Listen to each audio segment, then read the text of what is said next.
Hi guys, and welcome to Preliminary Chemistry and the Metals video series. In this particular video we're going to be looking at Avogadro's law. Now, previously we looked at the Gay-Lussac law, and these two laws kind of go together when we're talking about different types of substances and how they can be measured in chemical reactions. Avogadro's law states that under the same conditions of temperature and pressure, equal volumes of all gases contain the same number of molecules.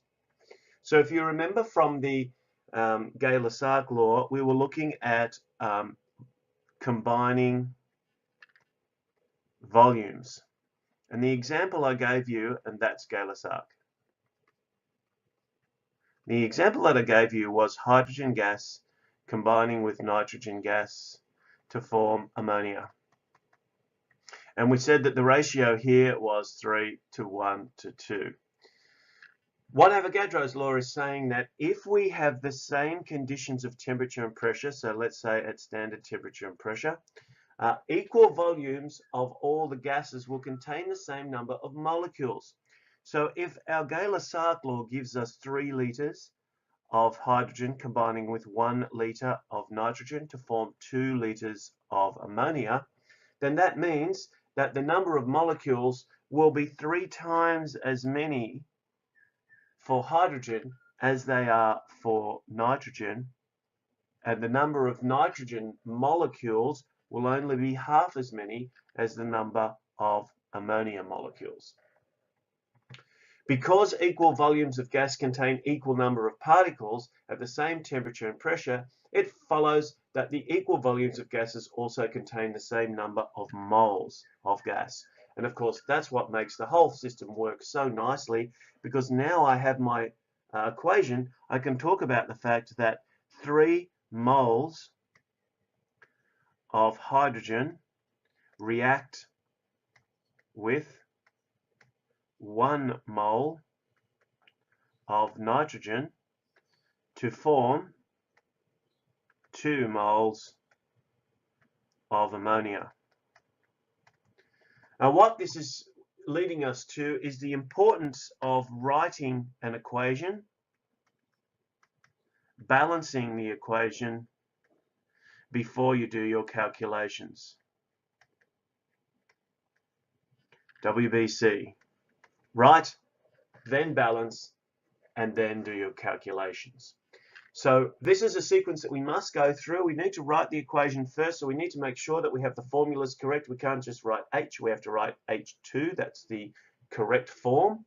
But once we've got the correct forms, then we need to balance the equation, and only then can we start to do some calculations with numbers. When we're looking at comparisons and actually applying Avogadro's law, it looks a little bit like this. If we were to specify a particular temperature and pressure where 1 liter of oxygen gas had a mass of 1.33 grams. So oxygen gas, 1 liter, weighs 1.33. At the same temperature, so same temp and pressure, hydrogen gas had 1 liter weighing 0.0833 grams. Now, of course, we can weigh these, and so we can actually get these values. And then if we compare them, we can work out what the simple ratio is. So obviously, the ratio of oxygen to hydrogen would be 1.33 to 0.0833. Now, if you were doing a calculation like this, what you would do is divide each of these by the smallest of the numbers, 833, and that one by the same, 0833. And what that gives us is a ratio of 16:1, or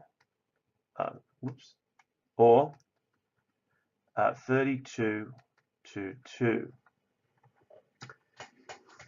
That gives us a ratio of O2 to H2 that corresponds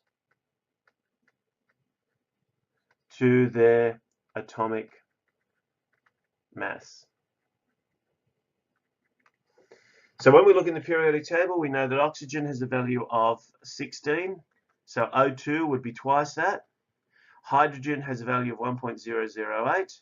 So if we double that, it's going to be 2.016. When you do these ratios, you find that these ratios are fixed ratios, and it means that when we know what the volumes are, we can relate them to moles and also to masses.